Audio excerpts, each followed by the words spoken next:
Alex, I was thinking, it's always been in your conversation. I always hear that two competing systems that you emphasize. So maybe that would be a good beginning. And I think I have two or three questions, but feel free to just navigate where you want to begin with this um, conversation for today. Well, Grace, thank you very much for the invite. Warm greetings to everyone, and also to the audience. Grace, you asked me a complex question, but a hugely important one.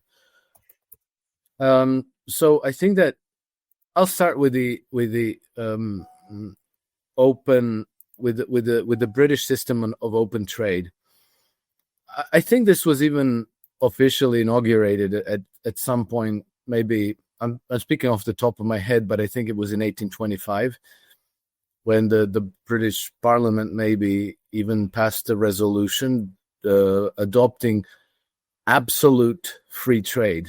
And it was based on the economics formulated by economists like Adam Smith and David Ricardo. Basically, that's the system that it should be familiar to everyone on this call, because that's the system that we live in, meaning where each economy is completely open to imports from abroad, and where capital is free to come and go without any restrictions. The system should really be called the race to the bottom system, because that's what it is. Basically,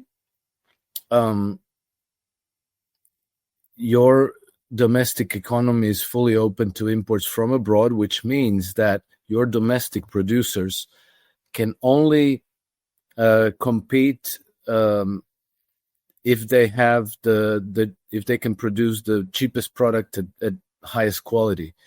It means that there have to be economies of scale.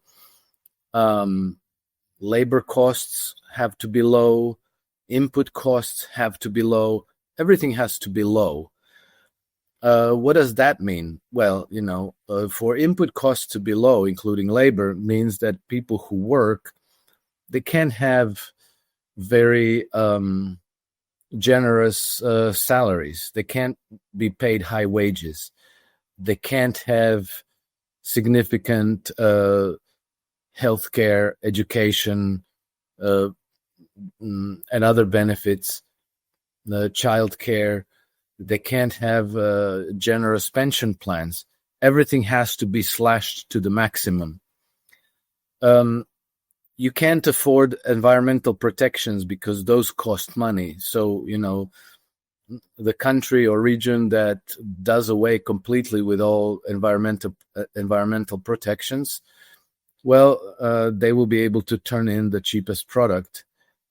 Also, you can't have high standard work environments because that costs money. So whoever does away with labor standards, they're going to have the most. We've seen whole buildings collapse on top of workers in a factory in I think in Bangladesh some years ago, where hundreds of workers died because there are no safety standards of how these buildings have to be built, that they have to be a certain quality if you have hundreds of people working there. So, it was poorly built and it collapsed on top of the people. And then with regards to the flow of capital, it always favors whatever economy, industry, or geography generates the highest return. So it has absolutely no concern with with the domestic economic conditions. It doesn't even recognize anything domestic. Capital has no home country. And so whatever country will offer lowest standards, lowest wages,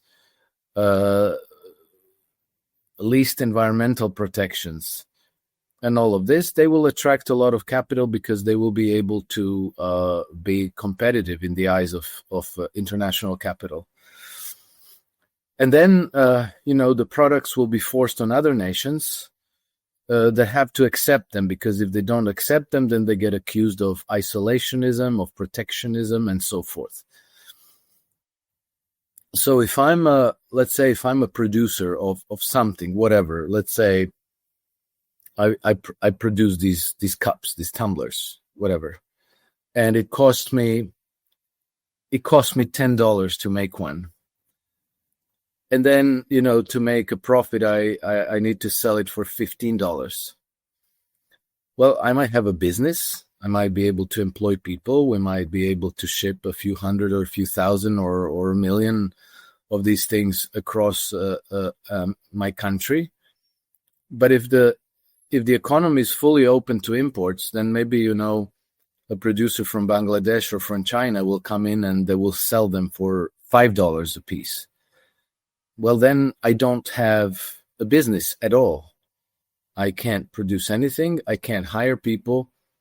And that's pretty much the end. So the country that's fully open to unrestricted imports from everywhere basically becomes the consumer society. And ultimately, they will be they will be funding their consumption with debt. So you will have a society of deeply indebted people who produce nothing, who spend their time shopping and acquiring crap, and being in debt. So that's the British system, and this is why a British system of free trade, which should, again, I think it should be called the race to the bottom system. The system of national political economy, or the American system, as it is more widely known, is the opposite of that. So, in order for domestic manufacturers to be able to exist, compete, create jobs, the market has to be protected. So you have to create a protected marketplace for them, so that if I produce my cup for $10, that the market can absorb my sale price of $15, right? And that I can do this without worrying about competition from Bangladesh or China. And in that way, I do have a business. I produce something, and I can employ people and pay them well, and they can work in safe environment. They can have good benefits, and they can have generous pension plans and healthcare and education for their children and all these things. So, given that our societies in general are very, very highly productive, these systems very rapidly produce a great deal of wealth and rapidly raise the level of prosperity in the society. And if we have one example where this system was deliberately put in place after a severe financial crisis in 1870s, and that was Germany. And I've articulated this in one of my articles, so I will just read this section for you to give you a concrete feeling of what the effect of this system is. So German engineering and science began to blossom, giving rise to a dramatic increase in the technological competence of the German working population after the 1870s. I think that the financial crisis was in 1873. On the eve of the First World War in 1913, German total domestic output increased fivefold compared to 1850s figure. Per capita output increased by 250%. The population began to experience a steady increase in its living standards. From 1871 to 1913, real industrial wages doubled. The pace of growth of Germany's output, both in terms of quantity and quality, started to outpace Great Britain very significantly. In 1870, British large industrial companies dwarfed their German rivals, but Germany was catching up fast. For example, in 1890, Germany produced 88 million tons of coal, while Britain produced 182 million tons. But by 1910, so 20 years later, German output of coal increased by nearly 225% to 219 million tons, while Britain's only grew by 45% to 264 million tons. Between 1880 and 1900, German steel output increased 1,000%, leaving British production far behind. At the same time, thanks to Germany's technological improvements, the cost of making Germany's steel dropped to 1/10 the cost of the 1860s. In terms of pig iron, between 1890 and 1910, German output increased 220%, from 4.6 million tons to 14.6 million tons. During the same interval, Britain's only grew by about 27%, from 7.9 million tons to 10 million tons. By 1913, Germany was smelting almost double the amount of pig iron as British foundries. The rail infrastructure to transport this rapidly expanding flow of industrial goods was the initial locomotive for Germany's first Wirtschaftswunder, the miracle of science. The state-backed investment in rail infrastructure fully doubled the kilometers on track from 1870 to 1913. Germany's electrical industry grew from small beginnings, employing only 26,000 people in 1895, to dominate fully half of all international trade in electrical goods by 1913. Her chemical industry also grew from one vastly inferior to both French and British industry to become the world's leader in certain products like aniline dye production, pharmaceuticals, and chemical fertilizers. With chemical fertilizers and mechanization, Germany recorded spectacular growth in agricultural production. During her free trade early decades of the 19th century, Germany procured grain from Russia and Argentina, while investment in domestic production was neglected. But after abandoning the free market economic policies, Germany's grain harvest yield improved dramatically. Investments in mechanization increased the number of harvesting machines from 20,000 in 1882 to some 300,000 by 1907. Over the 20-year period from 1907, German farmers' harvest of grain crops increased by 80%. No, sorry, not from 1907, but until 1907. So for the 20 years until 1907, the crop harvest increased by 80%. From being very heavily reliant on free market food imports, by 1913, Germany became 95% self-sufficient, even through meat consumption, even though the meat consumption doubled from 1870 until 1913. In 1913, free trade Britain still imported 45% of its meat demand. Part of Germany's large-scale investment in her national infrastructure also involved shipbuilding, because her export goods in 1870 was subject to both the rates and ships of other nations, above all England. In 1870, her total merchant fleet amounted to only 640,000 tons. At the time, it was the fifth largest in the world, behind British, American, French, and Norwegian navies. But by 1901, Germany had 52,000 ships sailing under the German flag, totaling 9 million tons. By 1909, her fleet grew to 65,000 vessels, totaling 13 million tons.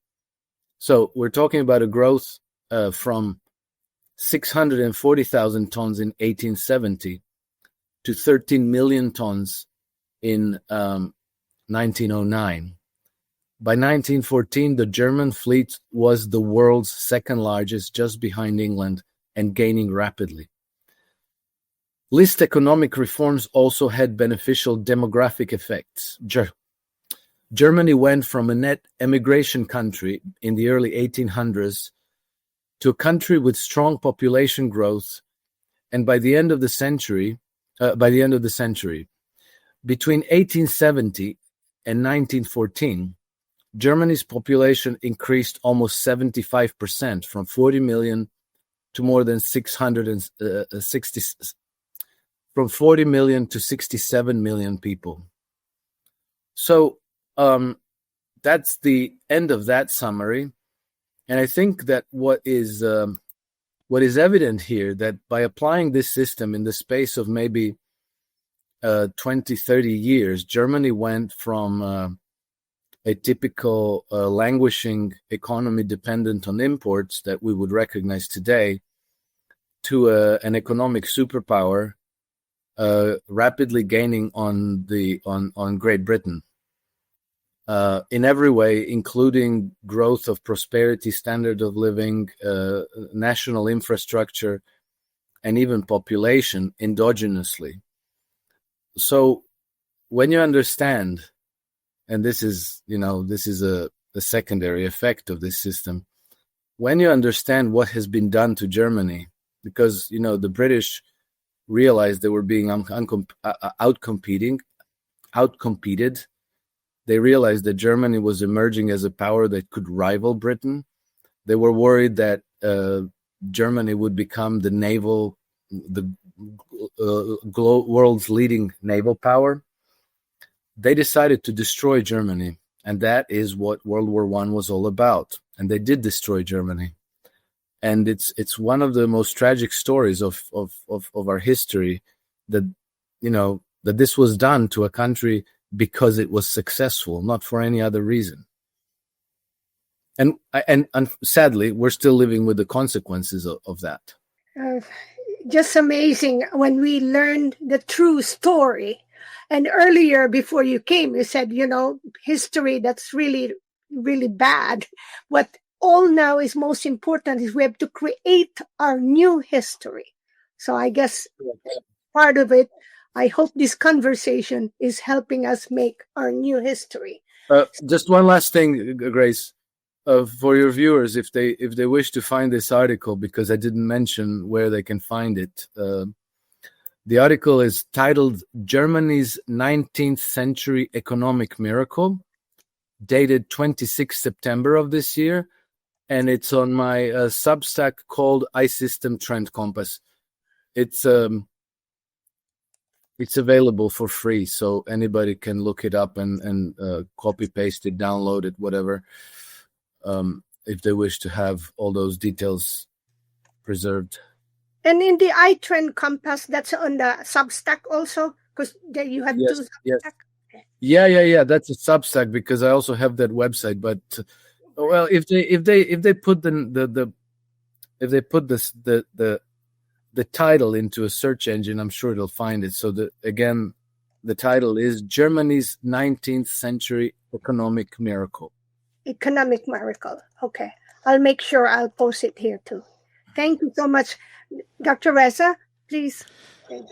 Hi, Alex. I was thinking about the article and the aspect of it that deals with the U.S. empire and basically the West's interaction with extraction and its growth. So we know that you discussed Germany at the time when the 1880s to the First World War. Its massive economic growth was its ability to import raw materials from Europe and Russia. When I did research, apparently much of it wasn't from its colonial empire. Most of it was from its neighbors. But it's through that raw material import, reprocessing, manufacturing, making it into something of more value and exporting it, it managed to create wealth for its country. Same thing with the British Empire. They would, take the resources of the world, import it, manufacture, make something out of it, and then export to the world. America was interesting because America had most of what it needed within the big land continent that it had. It had the oil and the gold and the nickel and the copper and all that stuff to create. It's only we see that after kind of the Second World War, where America gets involved in a kind of military and, coup d'etat way of controlling the world, that it starts to extract the world resources to build its global world economy as opposed to becoming a massive country that it did. So now we fast forward to 2025. A lot of the countries have gone through the process of new colonial decolonization, where initially it was direct control, resources taken, then they were given independence, and yet the people who were in charge were still giving their resources because they were either hand in tow with the owners of empire. But now we're kind of past that, where a lot of people, like you look at Burkina Faso, you look at Iran, you look at Libya before it was, split into multiple countries. You look at Yemen, who they rather fight and be able to deal with their resources on a equal level. And with the rise of China and with the rise of other economies such as Brazil, India, there is a bigger market for them to be able to deal with their resources. So they don't have to go to the US and the West, begging for them to buy their oil. There's so many other countries that have money that will buy it. Do you think, so my question is, do you think because of the fact that America can't use the persuasion, can't use the, kind of narrative, political pressure, so forth, that it used to for about 30, 40, 50, 60 years, same with, Europe, England, United Kingdom, that's becoming weakened, that it's starting to use its final option, which is the military, to threaten countries into submission, to hand over their resources, because we can see the economies of these countries are crumbling, right? You said something, I think a few months ago, which was interesting for me, that it's not based on what they have access to now, resources, but it's based on projection of what they will have access to that maintains the wealth, that kind of wealth that enables them to control the world. So if they know that they have access to Venezuela's resources for the next 30, 40, 50 years, that puts United States or whoever, has access to that resource in a powerful position.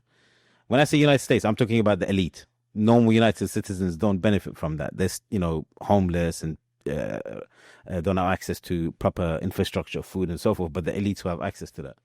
So do you think the fact that they're coming and using military threats now has brought them to an end of their, how can I put it? I don't want to say end of empire, but the end of their ability to try and control how to manage the world as they were for about 100, 200 years before that?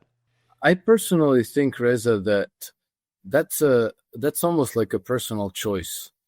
Do you want to be an honest participant in the economic game, or do you want to be a criminal? Plundering, pillaging, looting is a choice. You're not obliged to do that. However, what you say is correct, because I think that what happens is that if you can no longer enforce this system by the force of arms, or your hold on your control is slipping away, then those factions who are in favor of pillage and plunder model of economic governance, they lose politically at home, whereas others then gain politically. The more difficult it becomes to maintain an empire, the more costly it becomes, the more the internal economy of the empire deteriorates, and then people ask for change. And this is what happened in the United States. Obviously, in spite of controlling the world, the United States itself was growing weaker and weaker and weaker. Standards of living were deteriorating. Infrastructure is dilapidated. Everything is clearly unsustainable. Even the people themselves are incredibly unhealthy, with high rates of chronic diseases, drug addictions, overdoses, addiction to pharmaceuticals, and so forth. So people ask for change, and I think that the change is going to coming in the form of return to the American system, and this is what Trump is trying to accomplish. I know that it may not appear to be that way, but he pretty much announced it He has pretty much said that he would be doing that. And I think that slowly it's turning out to be that way. So I'll read you something that Trump said on 28 September in Michigan in a Republican convention. So he said, I'm quoting his words exactly. So if you want to save your livelihoods and your way of life, then you need to send a message. Enjoy the ultimate strike against the globalist class by casting your vote for a gentleman known as Donald J. Trump. I will give you the end to this horrible globalism that is killing our country. I'll give you the return of the United States of America as the greatest and strongest industrial nation in the history of the world. Together we will dismantle the corrupt power structure that has feasted on the suffering of the American auto workers and the workers of any kind. We will cast from power the financial forces that have turned American cities into ghost towns, and so on. And so I'm getting this from reports by a Promethean Action group, which are very good in providing these updates. And in the same update, this was posted yesterday. They said that Stellantis, one of the world's largest car manufacturers, has in October, they announced an investment of $13 billion to grow their operations in the United States. They plan to expand U.S. production by 50%, with 5 new vehicle launches and 19 product actions over the next 4 years, adding more than 5,000 new jobs at plants in Illinois, Ohio, Michigan, and Indiana. And this was the largest single investment in the company's 100-year history. So we see that this is happening in reality. Apparently, thousands of manufacturing plants are being built in the United States as we speak. Obviously, it'll take time for them to be completed, to start bringing workers and to start actually producing goods and services. But apparently this is all in the process of being done. And so this shift from the system of open free trade to back to the American system is apparently happening in reality in the United States. Trump may be the instrument of it, but it's actually the American people who have demanded this, which is why they voted for him 3 times. So if we take that as domestic policy, and Trump domestic policy where he's trying to appease that crowd, but then we see on the other hand his foreign policy, where what he's doing in Venezuela. He's threatening the resource-rich Nigeria. He threatens resource-rich Iran. Countries that he is antagonizing with. How can we understand that antagonization isn't somehow linked to the discussion that I had about maintaining projected access to resources to maintain the wealth for the elite, for the bank, for the financiers to be able to continue?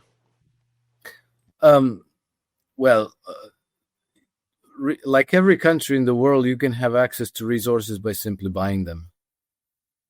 You don't have to project military power to have resources. Switzerland is one of the world's most vibrant economies. They don't have very many resources. They buy them from abroad with money. And this is how economies do and can function. So can the American one. You need military power to secure political control of other nations. And the only reason why you need to take political control of other nations is because you want to take their collateral to uphold your financial system. I am not... let's try to imagine the environment in which Donald Trump is working. Since the end of World War II, the people who benefited the most from the post-World War II order are some of the most powerful people in the world today. In Washington, on Wall Street, in everything, in academia and media, military-industrial complex, big pharma, big oil, big ag. These are the people who have become very wealthy billionaires, own newspapers, television networks, and so forth. And they all want to preserve the system as is. And the pressure to take control of Iranian, Nigerian, Venezuelan, Ukrainian, Russian resources is coming from Wall Street directly. It's not from anywhere else. And so Trump may not be able to directly resist that pressure. So it seems to me that what he's giving them are fake wars. And I don't know how the thing in Venezuela will end. But I've observed that we've seen this ramping up of escalations multiple times without anything coming out of it, really. So in his first term, we had this escalating tensions against North Korea at the exact same time as Trump sent his delegation to Beijing and to Seoul to prepare peace negotiations with North Korea. And then in the Middle East, and all these things are complicated because there's always some domestic audience that is very intently interested in these things. So when it comes to the Middle East, Iran and Israel, you have a very large, very powerful and passionate constituency that is fanatically devoted to Israel, which is Zionist Jews and evangelical Christians. And then you have some very wealthy Republican donors, political donors in general, who are very interested in the support for Israel. And this is the part of American society which put enormous pressure on Trump to wage a regime change war on Iran. And I think that, given this political environment, he couldn't say no. That is, it probably would have been extremely costly in political terms. So what he gave them is a fake war. Because my contention is that war on Iran from the U.S. side was a fake war. It was real in the sense that some real Tomahawk missiles landed on sites in Iran and some real bombs fell on nuclear facilities there. But if you compare that with a real war like Libya, like Syria, like Iran, like Afghanistan, Iraq, Afghanistan, there's no comparison. This was like a one-day affair, whereas, in Libya, Syria, Afghanistan, Iran, you saw weeks of daily sorties, bombardments, tens of thousands of civilians killed. So there's just simply no comparison. Trump, in fact, avoided taking part in a regime change war. He used the fake war to say, we obliterated Iranian nuclear program. And why did he say that? We all know that that's not true. But he said that, and he's insisting on that to this day. Why? Because Iran's nuclear program was West's justification for war. So if you obliterated their justification for war, you don't have to go to wage that war anymore. So it stopped there.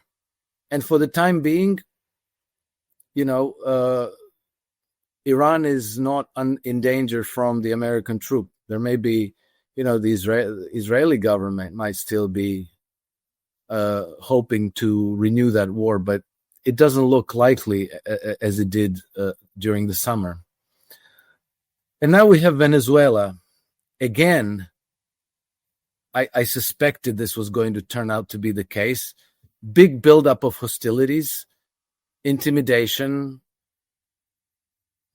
dropping bombs on some people to show videos in public, and making all the moves like he was planning to go to war against Venezuela.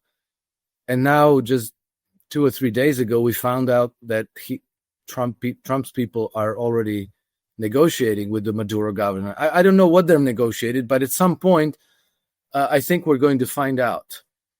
So we'll see. The whole regime change war against Maduro government already happened in 2019. If you recall, when Juan Guaido declared himself president of Venezuela, Trump made all the noises like he was serious about it, like he intended to change. But then he tasked John Bolton and Elliot Abrams with the regime change operations. And obviously, these are two of the worst flunkies in his administration. The regime change never happened, and Maduro is still in power. And I suspect that Maduro is going to remain in power in the same way as the Iranian regime is still in power, never got changed. And so it seems to me that Trump is, because he's unable to, at home on his political front, he cannot overtly resist the Zionist Jews, the Christians, the Christian evangelicals, Wall Street bankers, the donor class. He's giving them failed wars or fake wars one after another, while he's negotiating with the Russians, with Hamas, with Ansar Allah, with Iran, with Maduro, with everybody.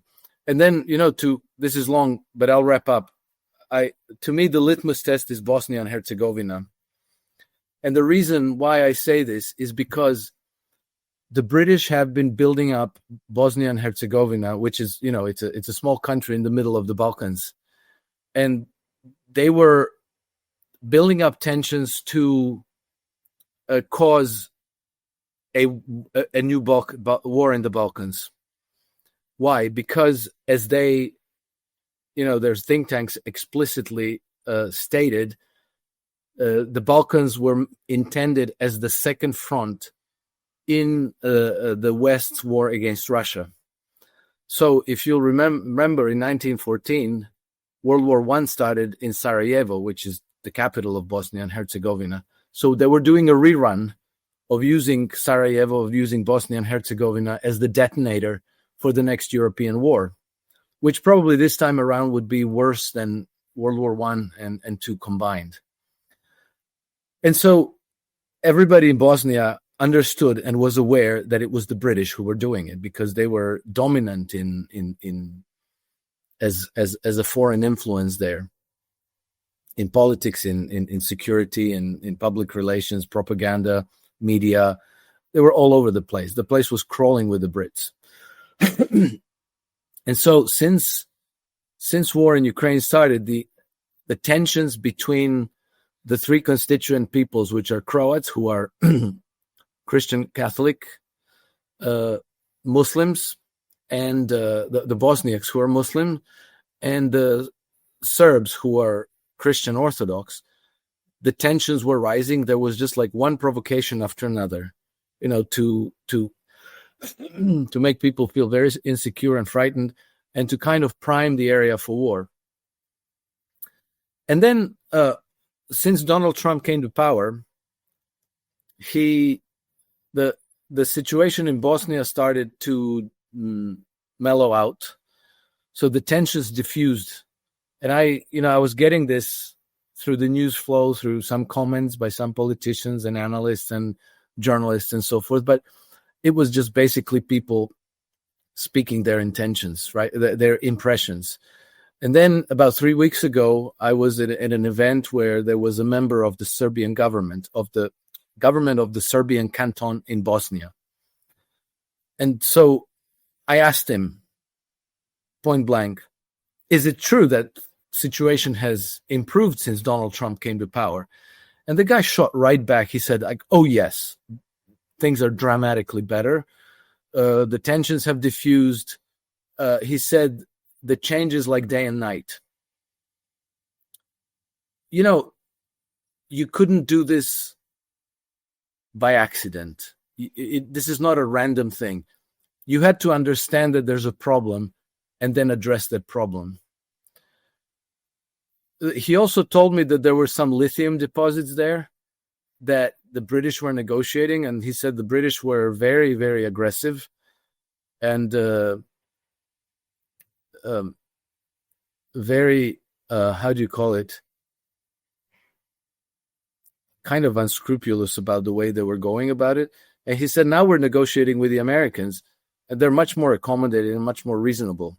So very happy, straight from a member of the cabinet. Another reason why this is an important indicator to me is because there is no constituency in Washington that he had to appease to diffuse tensions in Bosnia and Herzegovina. This is clearly a case of them doing the right thing for the sake of doing the right thing. And you had to know that the problem existed, and you had to tell the Brits, okay, folks, new sheriff in town, you're out of here. We're taking over. And so now this region that was being primed for war, which could have ended up as a new general war on the European continent, has been diffused. Of course, the Brits moved their show to Croatia, and now there have been, escalating tensions between Serbs and Croats in Croatia. But the case of Bosnia, to me, is very significant. There are no Israeli Zionists, Christian evangelicals, political donors related to Bosnia, nothing. Just a threat of war that has been diffused. So I think that's a good indicator and a relevant one. Hi, Alex. Hi, Hartmut. In my opinion, you can say that everywhere where the corruption works, there is no prosperity. For example, what you said about Germany from the 1870 to 1907, I have the impression that the same model worked already also in China and Russia, because these countries, they protected their countries, they invested in their countries, and today in China, which was a state of exploitation, the people have now a break during the day, like Germany. Yeah, for example, if you want to call them, they say, "No, I'm sorry, and this is my break time." Or they say, "Oh no, this is weekend. I don't work at the weekend." Yeah. So the funny thing is, they are so prosperous right now that they work like Germany. And this is the situation, because it's all about the corruption. If you have a corrupt government, then there is no prosperity for the people. Yes, I think, Hartmut, corruption burns a lot of prosperity, but I find, in the Balkans, we're very used to corruption. It's always been around. And you always think that corruption originates with your local government people, but then if you study the problem, you realize that the chain of corruption goes very, very high. And in our case, the place of origin is Brussels and London and New York. They are the ones who corrupt local leaders in order to get whatever they need done here locally. For example, if they need to dump nuclear waste somewhere in your neighborhood, some local politician might get a kickback to say, hey, let's pretend that this is just ordinary stuff and we'll dump it somewhere there. You're going to make $1 million and we're going to be rid of this in the cheap way. Or if they need to exploit some concession on the cheap without applying proper environmental protection standards and so forth, they will end up corrupting the local system. Same with the media. They corrupt local media, journalists, editors, because they need to peddle some kind of a narrative of their own. It's usually always coming from the same sources, and these sources happen to be the sources that promote the free trade system and open societies and empire and colonization. Yeah, we have in Germany, for example, a famous journalist who comes originally from Iran, and he stated that Seymour Hersh has wrote an article about the explosion of Nord Stream 2, and as this gas pipeline is 80 meters under this, and it's 80 meters under the sea, so you have to have special equipment. You have to have a compression room. You have to have specialists who can work on the ground, because the gas pipeline is in the ground of the sea. It's not on the ground. So everything must be very professional in order to make this kind of explosion. And he found out that 3 months before the explosion, there was a NATO operation in this area, and so it looks like that the explosion of Nord Stream 2 was a NATO operation. And what do you think? I have no doubt about it. And then we also have the Liz Truss sending a WhatsApp message to Antony Blinken saying it's been done within a minute from the pipelines having blown up. Obviously, it wasn't some people on a sailboat, because how would you even find it? Like you go off on a sailboat. Where do you dive? Where do you? It's not like if you go diving, the visibility is not that great. You would have to come down pretty accurately to know exactly where the pipelines are going, with all this explosives and equipment. I imagine that it would be extremely hard to do if you didn't have, ships and crews with specialized equipment in place. And so I think it's very clear that this was blown up by NATO. Seymour Hersh puts the whole blame on the United States. I'm not convinced. I mean, I'm really not convinced. I think that the British were involved. I think the Norwegians were involved, and the Poles potentially. But I mean, one thing that is, it's obviously dirty business. After during World War I, when before World War I, Germany completed the Berlin to Baghdad railway, and then when the Brits decided to destroy Germany, they also destroyed that railway. But when they attacked Libya in 2011, whenever it was, 13, they destroyed Libyan infrastructure. They always do that to make nations completely dependent on them. They want every nation to be dependent on flows of trade that they control for food, for essential resources, for energy, and so forth, which is why they have been obsessing over preventing friendly and constructive relations, particularly between Russia and Germany. So that, that pipeline had to go, and it wasn't Ukrainians. That's a joke. And because I want to come later on to the resources and all this stuff, because I think everything is connected. Because if an organization like NATO is involved in these things, then we talk here about the scale or the size of our operation, which no one can really understand. And I saw a very brilliant interview with Scott Ritter yesterday, in which he stated that Trump already started selling weapons to Ukraine during his time when he was president, and that Biden only continued what Trump has started, and that he is also not interested now, when he is president again, that the war between Russia and Ukraine will end. And I saw it from. I thought a lot also about the immigration and all that stuff. And the interesting, and at the moment it's only an analysis, but our governments, they say the whole time that we need these immigrants because they are specialized labor force. Yeah.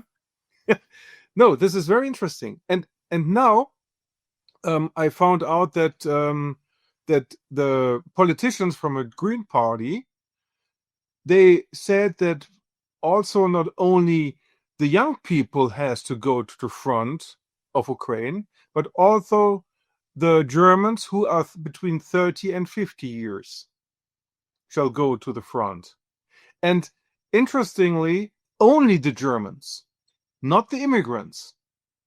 The immigrants they can stay in Germany and they can take social aid. But the Germans, they shall go to the front. So right.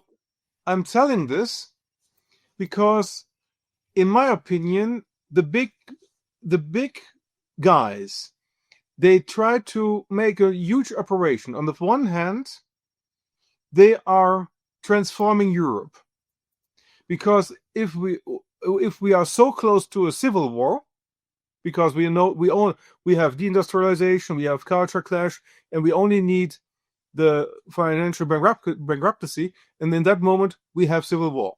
In that moment we are not only our economy will be destroyed, but also our brain power will be destroyed. And in the moment when all the Germans, or many Germans, especially between 30 and 50, goes to the front, there are not the people anymore in Germany who can establish a resistance in communication. Yes, yes. Of course. And in that moment, and now think, we have immigrants. We have 50 million immigrants in Europe. 90% of them are on social aid. So the brain power is not very huge. And now think a little bit more. If you have a civil war, at the end of the civil war, you need to earn money. How can you do that if you have no brain power? Only by a shuffle. And Germany and Europe, Germany, Poland, and other countries, we have in Europe 2.7 million tons of lithium in the ground. And we have only 89 million tons of lithium worldwide. So this is only 2%, but with Ukraine, 500,000 metric tons, you have 3.2% of the world market.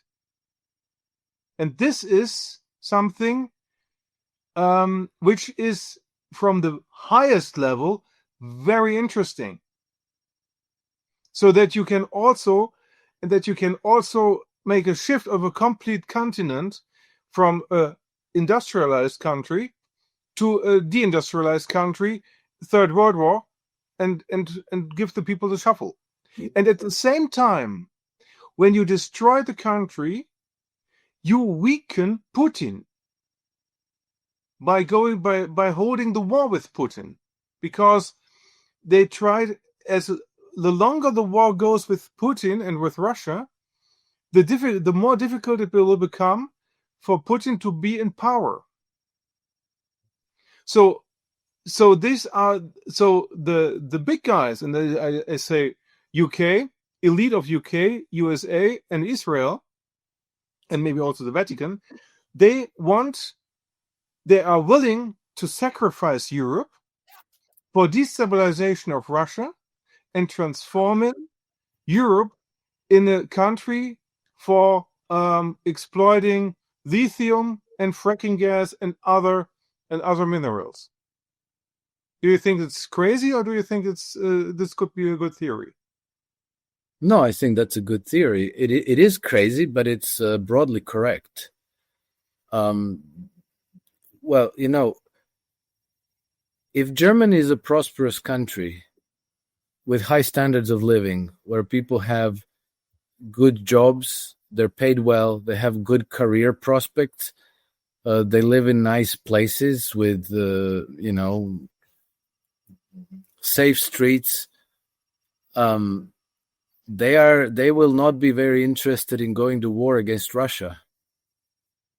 If they're out of work, if they're jobless, poor, sitting in miserable, cold apartments, and have no future and no prospects, then it's easier to get them to fight the war, especially if you manage to convince them that it's all Russia's fault. The fact that you don't have a job and no future, you can't get married, you can't have a house and children.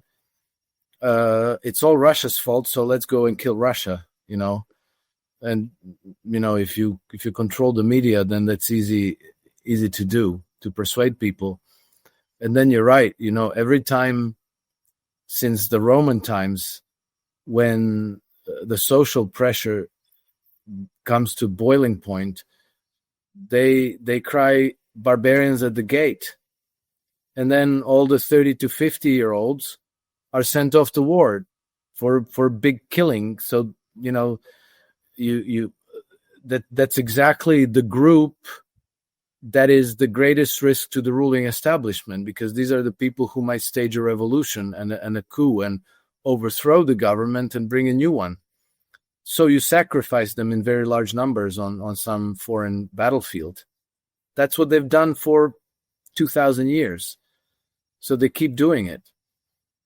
Especially with a lottery selection. So, for example, they want to establish, not at the moment, they put it away, the system, but they want to establish a lottery system so that by lottery you can win and have to go to the war. And this is the system, for example, to bring all the members of a specific party to the war, and 30,000 are gone. Yeah, it's unbelievable. Yeah. Yes. Well, it's unbelievable because we grew up thinking that we've reached the end of history and everything was going to be absolutely perfect from now on. But we never did, and we are now seeing exact same things that have been happening for centuries happen again. We're surprised because they made sure to brainwash us to be docile and passive, not to pay attention, because what are you going to pay attention when everything is awesome? What's the last imperfection? Oh yes, we need to let gay people get married and adopt children, and then everything is going to be just perfect. Yes. And then, when somebody said, hey, there's something very wrong with the system, then they would say like, oh, come on, you're just like a big conspiracy nutcase. Everything's great. I mean, I lived through this a lot. And so a lot of bad things have to happen for people to wake up and start paying attention.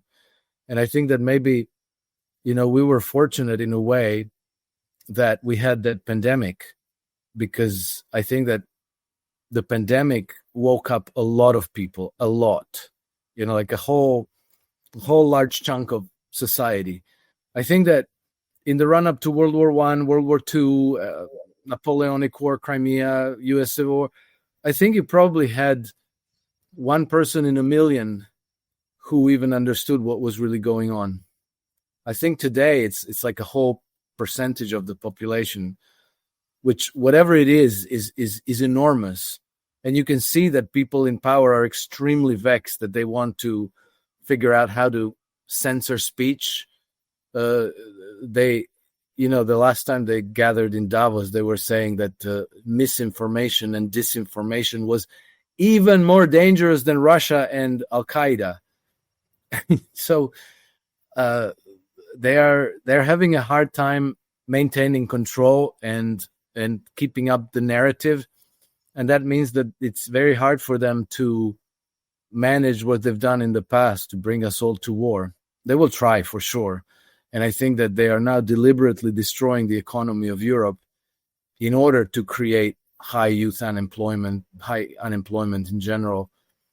And then they're going to use their propaganda tools to persuade everybody that it's all Russia's fault, that we need to go to war. But I don't know if they will succeed. Yeah, this is a big question. And the last statement I want to make is that all this gender, all this immigration, and all this all this deindustrialization and war, it has the result that we all get traumatized. Yes. And Yes. interesting, and this is the most important part is, as long as you are traumatized, AI, the AI which we have right now, which is the third generation, it can control you, because the interesting part is that AI is a mirror of our traumatization, because you can imagine that a trauma is making a crush in a mirror, and that the more traumatization a human being has, the more crushes you can see in the mirror, and the AI makes a probability calculation by seeing all these clusters and increase the traumatization in the human beings. So traumatization is a tool for the preparation of the control of AI. I see what you're saying, Hardmut, and maybe you're right, but I don't know, because this is an experiment that's never been done before. We don't. I doubt that we can predict. You can, when it comes to complex systems, you can draw points A, B, C, and then draw a line and say, like, okay, so if we want to get here, then we have to go like this. But there are no linear relationships almost in complex systems. So there's always unintended consequences, and often even opposite outcomes. So, if AI gives us a mirror of our traumatizations, maybe we recognize it and rectify it. Who knows? I don't know. Well, there will be a solution. I'm very convinced that there will come a solution, but not now anymore. But thank you so much. I pass you to Monty. It was a real pleasure. Pleasure. Thank you. Yes, Alex. Good to Hi, Monty. very good to interact with you. Yeah, in consideration of today's presentation on the British system, free trade system versus the American system, I was impressed by an article you wrote on Two Systems Are Before the World, which you wrote on Substack 24 September. And in it, you said, in our times, understanding the clash between two systems of governance could be more relevant to the future development of economy than ever before. Now, one system being this British free trade system, I think just any analyst really looks at this understands that this present system is doomed. I mean, we're facing an existential crisis where this bubble could blow at any time and most anything could set it off. You referred recently to the tsunami in Japan that they're facing, and so far as their credit, that could blow it up.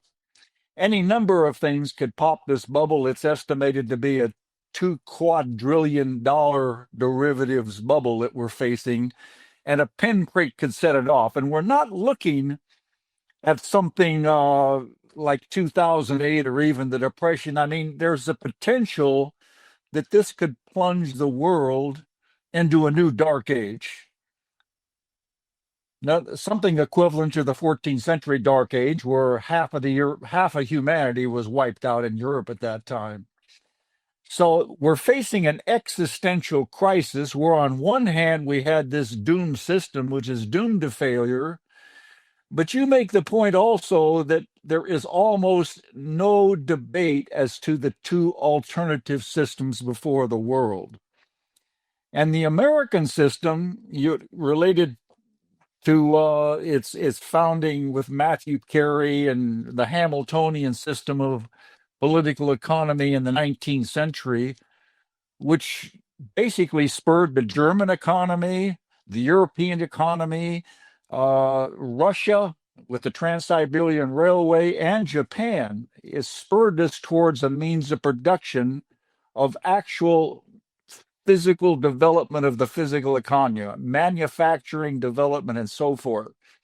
So the irony that I'm seeing is that the BRICS, Russia and China in particular, have seemed to have adopted the basic tenets of the American system of political economy. And you can witness this by their development in manufacturing and railway and energy projects and water projects. And we're just in completely denial of that. And I just found it's given that we're facing an existential crisis in the world, but one system is going to come into being and prosper and be recognized. Whereas on the other hand, I think what's driving all these wars and so forth that we're facing today is the oligarchy, the elites recognize this. It is an existential crisis, and one system is going to flourish and the other system is doomed to failure. So I'd just like you to comment on your perspective on this and what you see as a viable way out to get people to begin addressing the actual economic systems of governments and going back to what we recognize as our true roots in the United States. Well, I think it's very significant that Trump apparently wants to return the United States to the American system of political economy. And if that happens, that makes it Russia, China, and the United States, the three global superpowers that can then pull the whole rest of the world. I mean, the BRICS organization, Russia and China, Iran, they are already drawing in a huge chunk of the global south to their organization. Now, the reason why the BRICS is still a rickety association of economies is because, a lot of these nations, their leadership are vulnerable to political changes, as we had, in Brazil. You had Jair Bolsonaro, and then boom, the next day you had his antithesis, Lula da Silva, right? And same in Argentina, you have Javier Milei, who practically extricated Argentina from BRICS and brought it back into the globalist system. A lot of these nations and their governments feel vulnerable. They have large balances on in the banks, like the Federal Reserve, like Western banks. They're deathly afraid of sanctions and embargo to find themselves in the same situation like Cuba or Venezuela. And for some reason that I don't understand with any clarity, they're all deathly afraid of the IMF. So basically, a lot of these global South nations, when the IMF comes to town, everybody soils themselves, and I don't exactly know why that is, but it's real. And I know that before war on Yemen began in 2015, Yemen refused IMF's rescue package. And just before Evo Morales was overthrown in Bolivia, he refused IMF rescue package. So there's some kind of a dark force there that obviously is largely controlled by the United States. And I think that if there's a regime change in the United States, then maybe all of that is going to change in time. Obviously not overnight. Trump has been in power for 10 months? Some of these things are not going to be changing in 10 months, but maybe they will change, especially if they win the midterm elections next year, and if Trump is able to leave the White House to J.D. Vance or somebody on that side. Maybe the world will look completely different. Maybe if we stop wasting society's resources on these forever wars that are being fought nonstop, maybe our prosperity would be multifold. And then if we are able to reform the monetary systems, I don't know if the word utopia is appropriate to use, but definitely compared to what we're living today, could be radically improved. Now, we need to be aware of all these things. We need to study the monetary system, because the monetary system is the center, the epicenter that poisons everything else in society, because it's a fraudulent system. And then it perpetuates fraud into every nook and cranny of our society, the politics, academia, economics, trade, media, everything. So we're practically living in a system that's defined and led by criminals. I mean, that's literally the truth. And maybe we can live in a system that's defined by the people, or being managed by the history of humanity. And the internet is changing the equation radically, because look at these conversations we can have in real time. Access to information, research, communications, checking the claims made by media and propaganda machinery, and so forth. And I think that having access to all that knowledge should enable us to radically upgrade the operating system of the society. There's no reason why not. And we can maybe bring about the exact same outcomes that we would wish for our children to have and their children. I hope I didn't. Oh, okay. Warren, you disappeared for a second. I was wondering if I offended you. No. Yeah, I found it interesting. One of the off ramps which was presented, which I think is very a viable off ramp to engage in something, is during the Alaska summit. During that period of time, Kirill Dmitriev posed the proposition of resurrecting what was known historically as the land bridge of the Bering Strait Tunnel between the United States and Russia. They released some papers which showed that this was one of the propositions between Khrushchev and JFK that was actually on the table. But it actually goes back to the 18th century also, with the Cosmopolitan Railway, which was basically a driver of the American system of political economy, where they were proposed to link up the Transcontinental Railway in the United States with the Trans-Siberian Railway in Russia. And that was really what brought about the sale of Alaska by Tsar Alexander II. So I think that this card being played by Kirill Dmitriev was an opportunity which was presented to the American people, demonstrating that there is a viable off-ramp to us engaging again with cooperative developments on huge infrastructure projects, which can be a means by which we can have cooperative development in the world for the development of humanity. Because there needs to be an off-ramp of some sort, because otherwise, when this bubble pops, they're going to either strive to try to save the paper or save the people.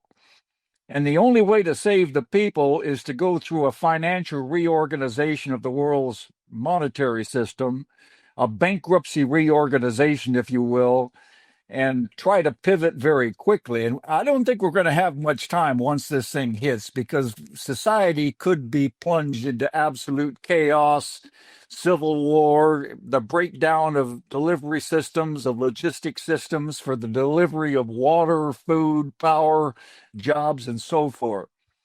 So I was just impressed by this is one off ramp I see, that if we would engage in that for this Bering Strait tunnel, this could be a means to bring back to remembrance, if you will, the traditions that we used to have between the United States and Russia and China and so forth.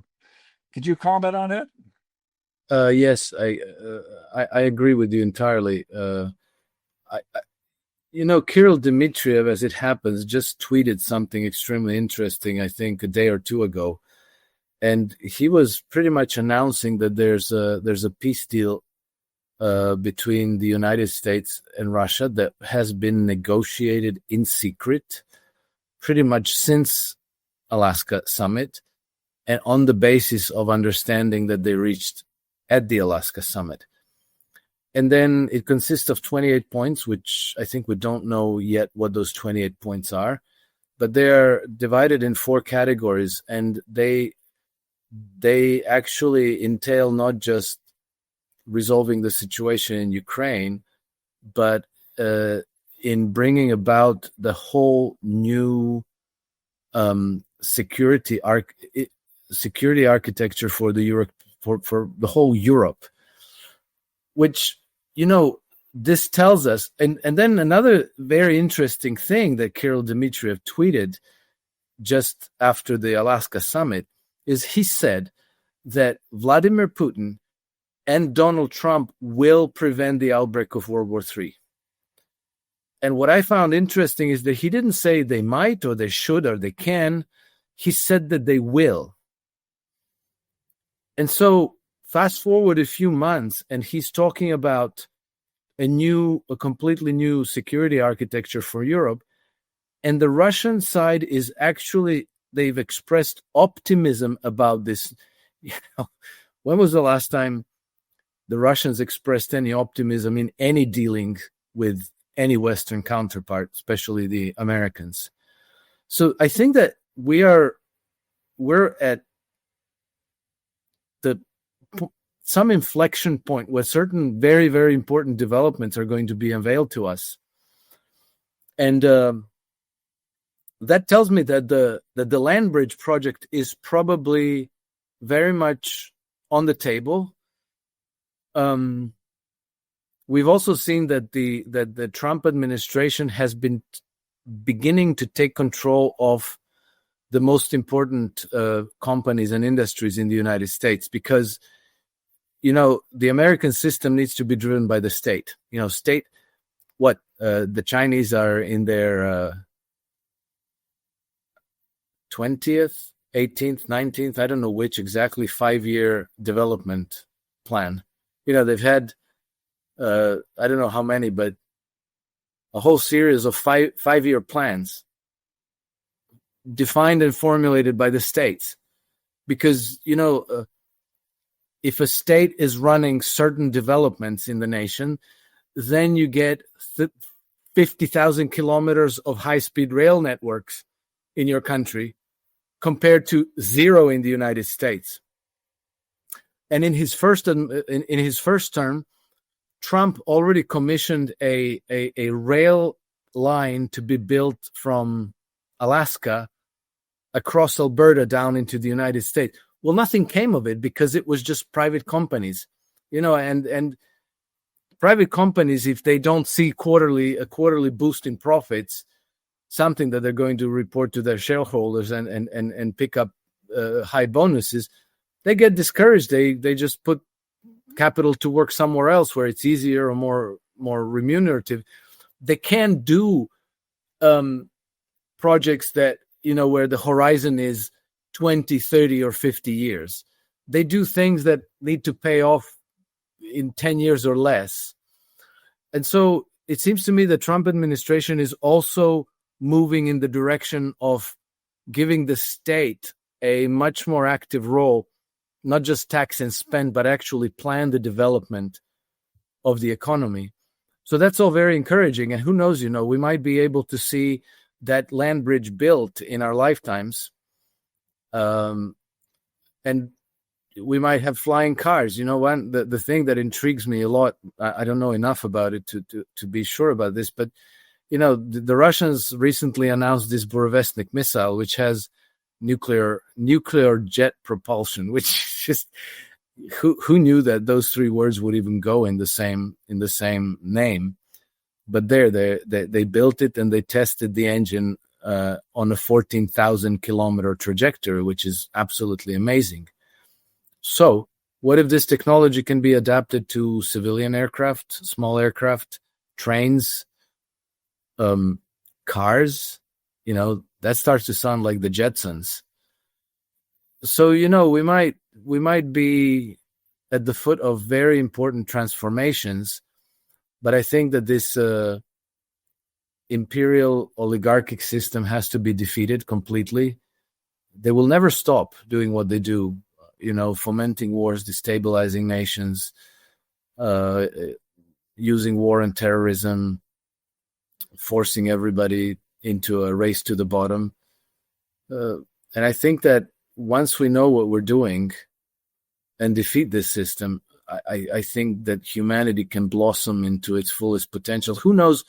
We might be at some kind of a chrysalis transition where 500 years of development in a cocoon, we finally spread our wings and learn how to use them.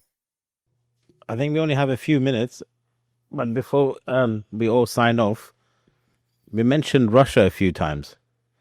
And I know there's been the history between Russia and UK empire and so forth. Can you just, for the audience, maybe in the next few minutes, short amount of time, just explain why there is this enmity towards Russia, that they're willing to sacrifice the young men of Europe against? What is it that, in a few minutes, what is it that really agitates the UK, the Germans, the French about Russia? Well, the overarching imperative of the British Empire has always been control of the Eurasian landmass.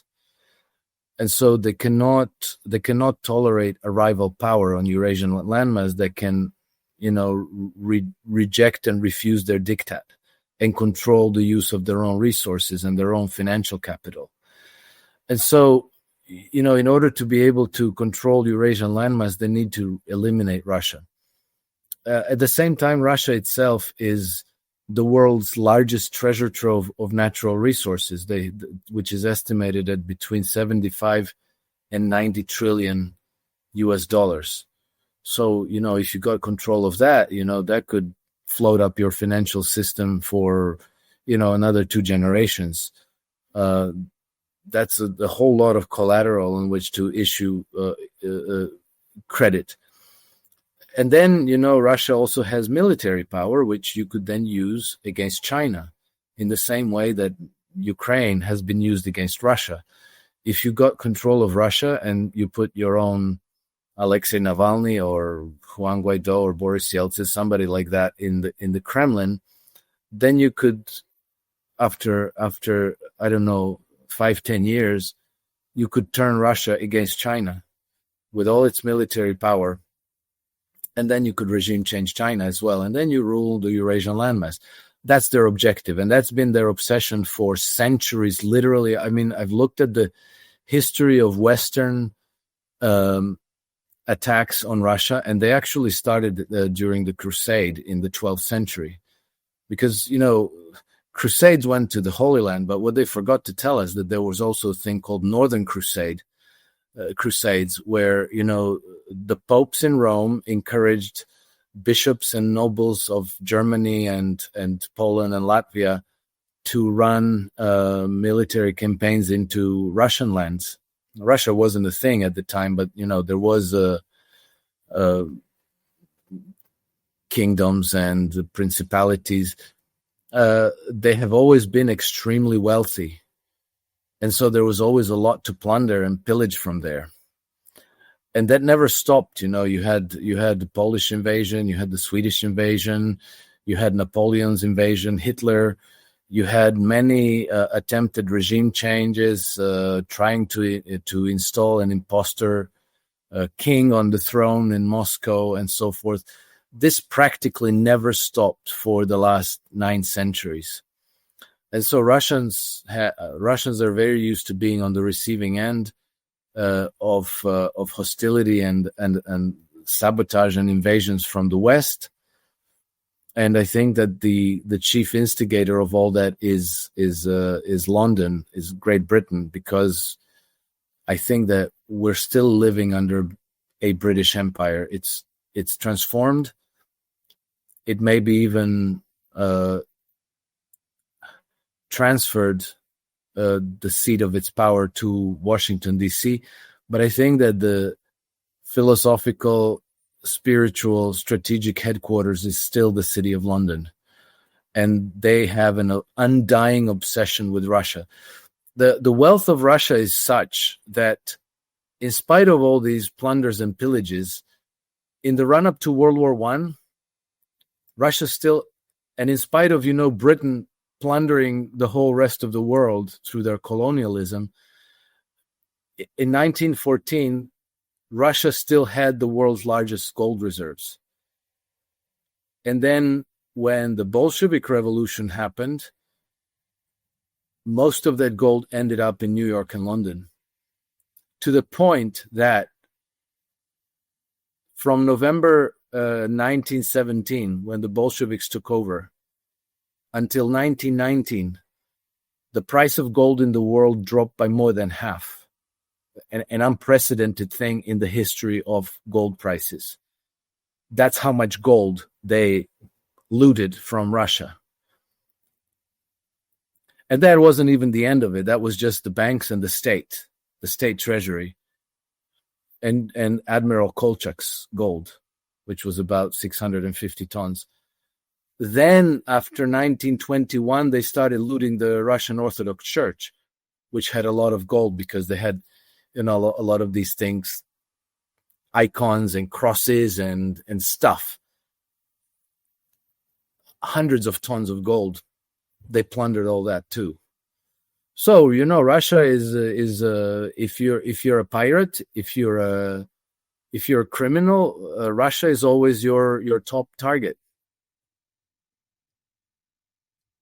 So we go back to that thing that I said earlier, that resources is very important, and who covets it has power. Yes, absolutely. But you always have a choice to not be a criminal.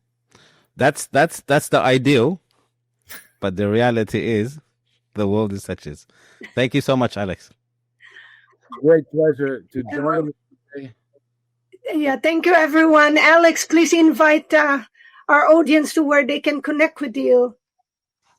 Sure, of course. I have 2 publications on Substack, a daily market newsletter called iSystem Trend Following. No, sorry, iSystem Trend Compass. I have another personal Substack called Alex Krainer's Substack, and I'm active on X. My handle is @NakedHedgie. Okay. Thank you, everyone. And please feel free to connect with me at graceasagra.com or email me at graceasagra@ymail, and you could get a 15% discount for your quantum resonance supplements. Okay? And thank you, everyone. Hartmut, Warren, and Dr. Reza. And feel free to like to all our viewers. Thumbs up and share. Okay? Okay. Have a good day. Take care. Thank you very much. Take care. Bye-bye.